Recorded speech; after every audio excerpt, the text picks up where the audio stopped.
Hi everybody, MTG opening's back again.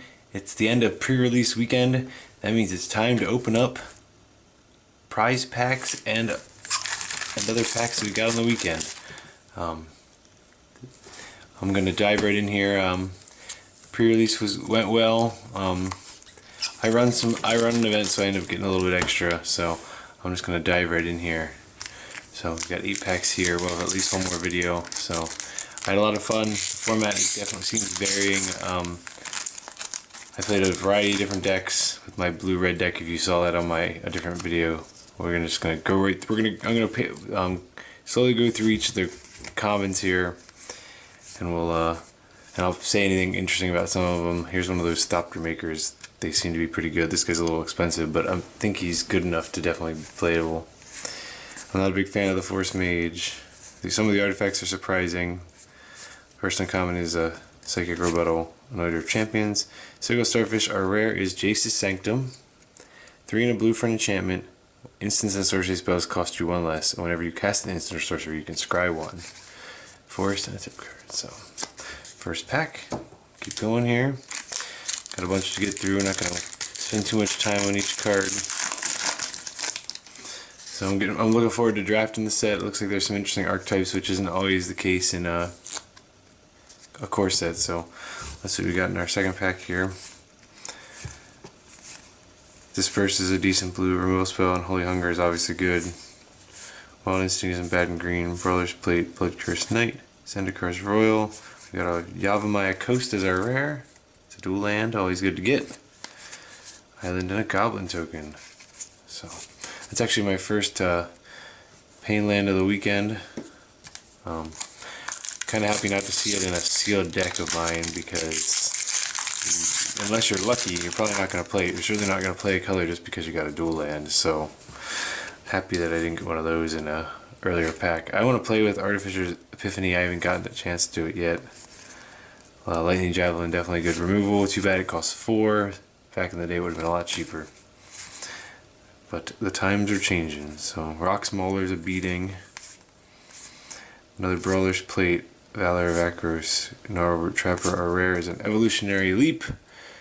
It's a more balanced version of Survival of the Fittest, I guess. I might put this in my cube only because I don't have a Survival of the Fittest or a Fauna Shaman in there, so this might go in instead. We'll see. Then an Island and another tip card. I don't even know if those are tip media inserts. I don't know the official term for them, I guess. So I didn't play with any Infectious Bloodlust in my red deck. I only had 1 to play. I don't think I would even play it if I had 2 anyway. And you really have to have some aggressive creatures, which the red doesn't even have that many of. So yeah, Neuromancer, Touch of Moonglove. I didn't face this card. I don't know if it's any good or not. I mean, it seems okay. It's a removal spell, but you're 2 for 1ing yourself to make your opponent lose a creature and lose 2 life. I don't know if that's worth it. Taupe Freeblade, one of the best. It's probably one of the best commons, at least one of the best white commons in the set for sure. So I did beat a deck that had 3 of them at the pre-release, which is totally insane. This is green white uncommon. War Oracle, Malakir Callblade, our rare is a Tragic Arrogance.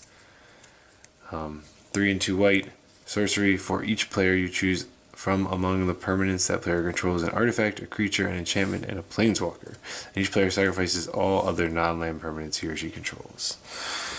And a mountain and a zombie. So Tragic Arrogance will be a fine limited card. I faced off against it. Same guy that had the 3 Taupe Freeblades played it against me in one of the games. I can't remember if that's the game he won or not. It can be strong for sure, make sure your opponent only has the best creature left, and you get to keep the worst creature, and you get to keep your best. So here's another Bloodlust. Eyeblade Assassin seems like a good 2 for 1. Nice sideboard card. There's another one of those Thopter Makers. Fire Fiend Elemental is a little underwhelming in my deck. That's 2 toughness, so I'm not so sure I like that. Then we got a Cruel Revival, Blazing Hellhound, Zandakar's Royal, and our rare is a Despoiler of Souls. It's a 2 black for a 3/1. He can't block, and you can pay 2 and exile 2 other creature cards from your graveyard and return him from the graveyard to the battlefield. Always missing his haste. Still a good card, obviously. And there's a Plains and a Thopter token, one of them.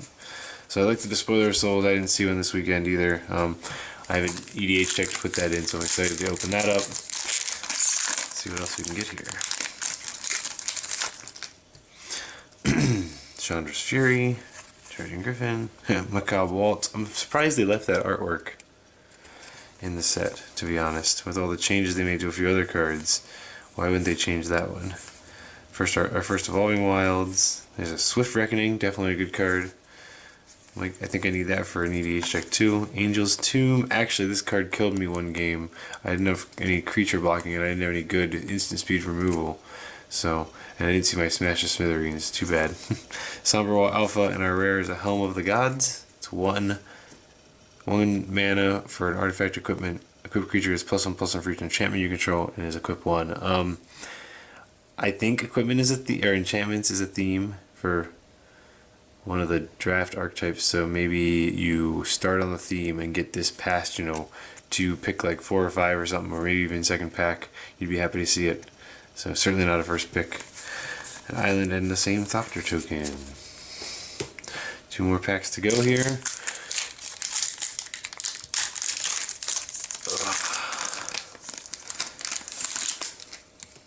Always feel a little exhausted after a pre-release weekend, even if I don't play in that many.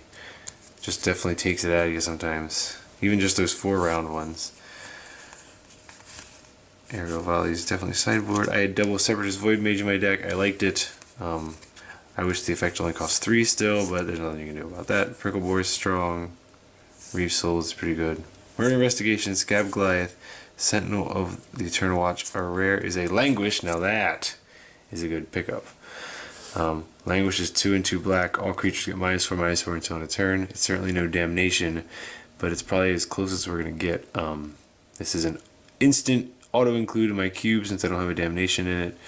And it'll be funny to ever replace it with the damnation, but now I'm going to be a lot less likely to need it. So very exciting to get that. And we actually got a foil. It's an Aurimancer, a Mountain, and a Tip Card. So I didn't see any Languishes this weekend either. Like I said, I didn't play in very many events, so it's not like I expected to see a lot of the cards. So that's exciting. Languish. Last pack here. So in this pack, we're going to do our normal what's the pick. I'm very new to the draft format. We'll see if I can evaluate the cards or not. So this is pack 1, pick 1 in a draft. What would your pick be? Leave it in the comment section below. Empyrean Tactician, 2 and 2 white for a 3/3. When it enters the battlefield, creature control by +1/+1 its own turn. Not bad. Fetid Imp is 1 in a black for a flying 1/2, and you can pay a black and give it Death Touch. I like that card too.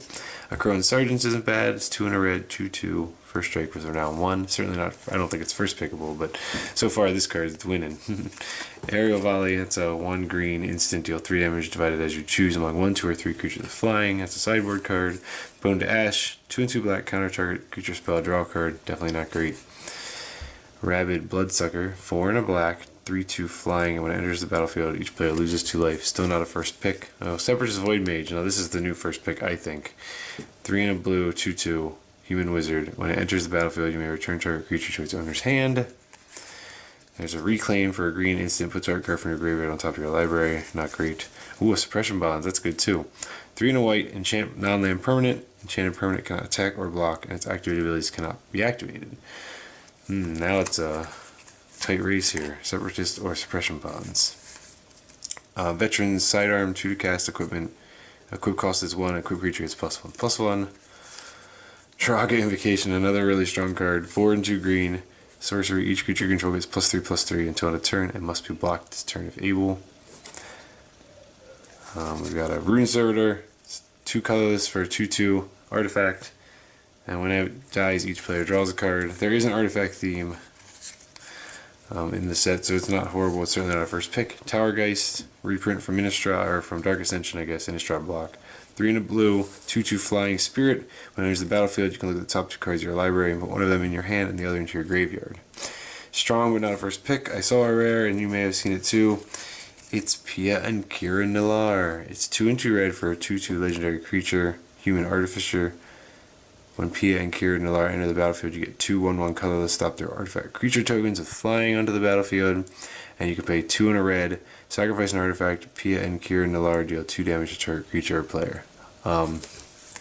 We got the checklist card and the Thopter. So, highlights of the pack for me are Tactician, but it's pretty low compared to some of these other cards. I like the Separatist, Void Mage, Suppression Bonds, Jiraga Invocation, and Pia and Kira Nalar. So if this were pack one, pick one in the very first draft, I think I'd take this because I really want to build the blue-red Thopter deck. I'm worried that those cards are going to go early, but maybe the red ones would last. I mean, if I'm passing a good blue card. I have a feeling later on in the draft I would be taking Jiraga Invocation. Maybe you disagree with my pick, or even my highlights. Let me know in the comment section below. Be sure to like us on Facebook and find me on Twitter at MTG Openings, and check out all my other videos. If you like what you see, be sure to click that subscribe button. Until next time, guys, thanks a lot. Bye.